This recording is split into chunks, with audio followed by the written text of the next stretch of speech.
मेरे बच्चे, आज मैं यूं ही तुम्हारे करीब नहीं आई, बल्कि तुम्हें बचाने के लिए आई हूँ, क्योंकि तुम्हारे घर पर एक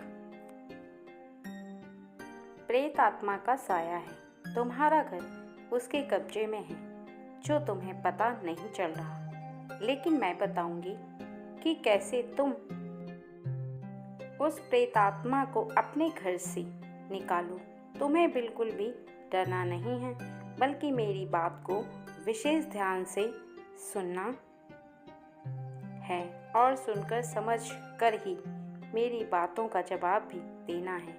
और मैं तुम्हें रास्ता भी बताऊंगी कि तुम्हें उस प्रेत आत्मा को अपने घर से कैसे निकालना है। लेकिन उससे पहले मैं तुमसे कुछ सवाल पूछना चाहती हूँ। तुम्हें उसके उत्तर देने हैं मेरे बच्चे, और इसके साथ ही यदि तुम उत्तर मुझे ना भी दो तो अपने मन में उन बातों को सोच लेना कि जो मैं कह रही हूँ क्या सत्य है।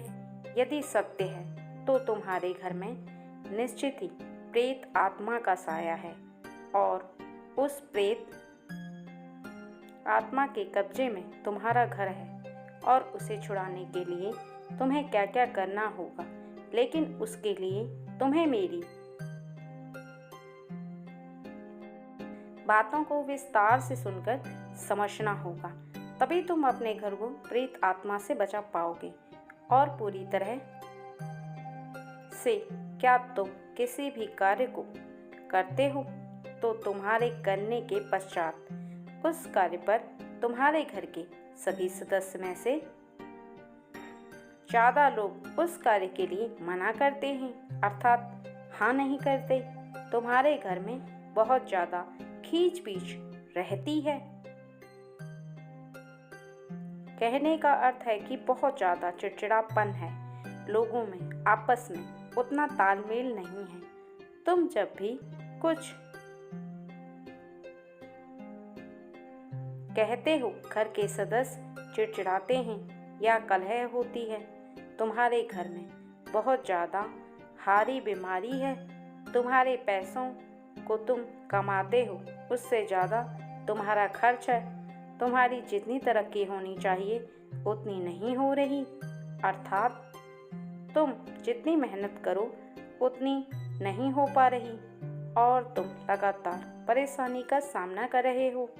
क्या यह सच है मेरे बच्चे?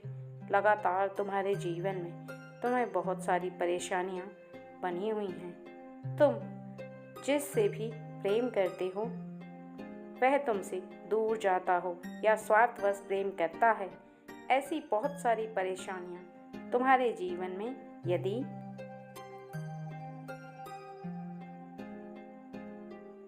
लगातार बढ़ रही हैं, और तुम जितना परेशानियों से मुक्त होने की कोशिश करते हो, तुम्हारे घर में लगातार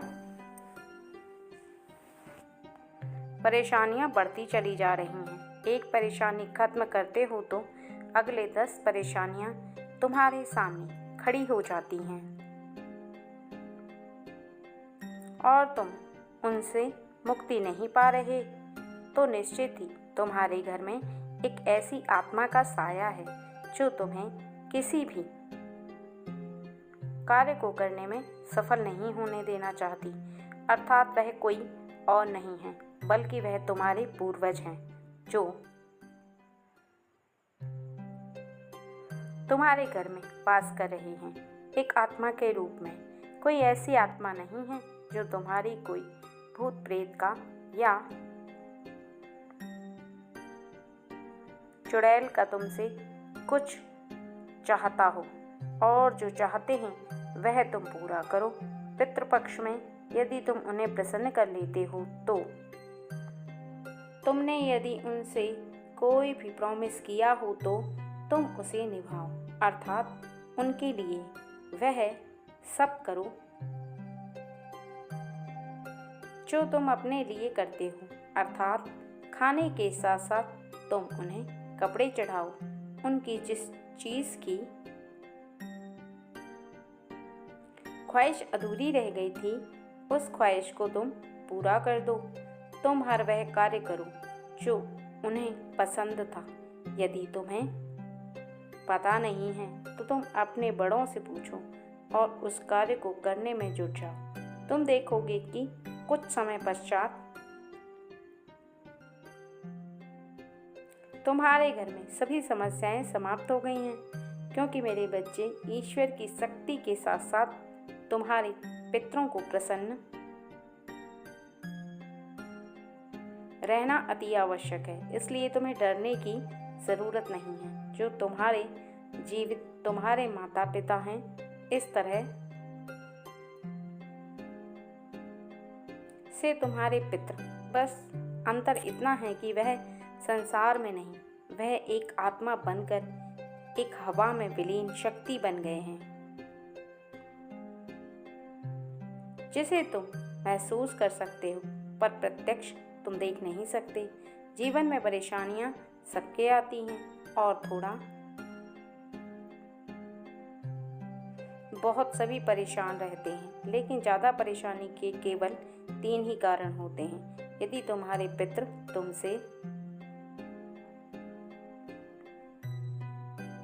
नाराज हैं, यदि उनकी कोई अधूरी इच्छा हो तुम पूरा नहीं कर पा रहे हो, तो निश्चित ही वह क्रोधित हैं। उनकी इच्छा को तुम पूरा करो। यदि तुम किसी दैवी शक्ति को विश्वास रखते हो और तुम उन्हें मानते हो, उसके प्रति हमेशा पूजा पाठ करते हो, अब नहीं कर रहे हो, या तुम कोई ऐसा कार्य कर रहे हो जिससे क्रोध में आ रहे हैं। इसके साथ साथ एक कार्य और भी है जो तुम्हारे ग्रह हैं, जो इस पृथ्वी पर विद्यमान है, सूर्य, चंद्र और बहुत सारे ग्रह जो कि तुम्हारी विरुद्ध हो चुके हैं। इसलिए अपने ग्रहों को प्रसन्न करने के लिए तुम सूर्य देवता को जल अर्पित करो। यदि सूर्य प्रसन्न रहता है तो सभी देवता तुमसे प्रसन्न रहते हैं। तो निश्चित ही यदि तुम इस सब कार्यों को करते हो तो तुम्हारे सभी कार्य बनने लग जाएंगे। इसके साथ में एक बात का और विशेष ध्यान रखना चाहिए, क्योंकि बहुत ज़रूरी है। संसार में तुम सभी कार्यों को बहुत अच्छा कर रहे हो, लेकिन व्यक्ति के साथ व्यवहार अच्छा नहीं कर रहे, तो तुम्हें परेशानियों का सामना करना पड़ेगा, या तुम्हारे जीवन में कष्ट आएंगे, या तुम्हें कोई ना कोई ऐसी गलत ऊर्जा घेरेगी जिससे तुम्हारा निकलना नामुमकिन होने लगेगा। तुम अपने अंदर अगर अहंकार की भावना को रखते हो तो तुम ऊर्जा मत समझो, क्योंकि वही घमंड एक नकारात्मक ऊर्जा बनकर तुम्हारे जीवन पर बहुत ज़्यादा हावी होता है और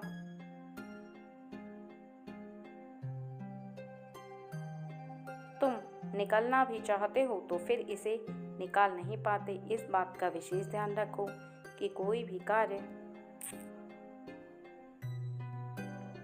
करो, लेकिन अपने अंदर नकारात्मक ऊर्जा को विद्यमान मत होने दो, क्योंकि नकारात्मक ऊर्जा ही तुम्हारे अंदर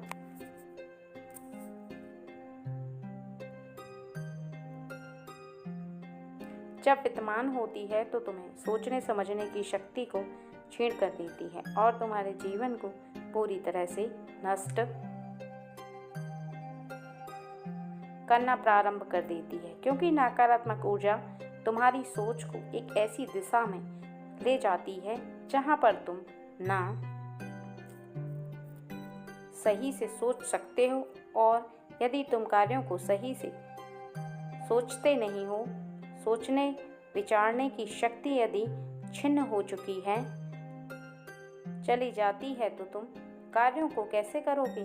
कार्यों को करने के लिए तुम्हारी बुद्धि का सही कार्य करना अति आवश्यक है, और यदि तुम्हारे हृदय के अंदर सकारात्मक ऊर्जा विद्यमान रहती है तो तुम कार्यों को सही को बहुत अच्छे से कर सकते हो और अच्छे से करते के पश्चात ही तुम्हें सफलता हासिल होगी। सदा खुश रहो मेरे बच्चे।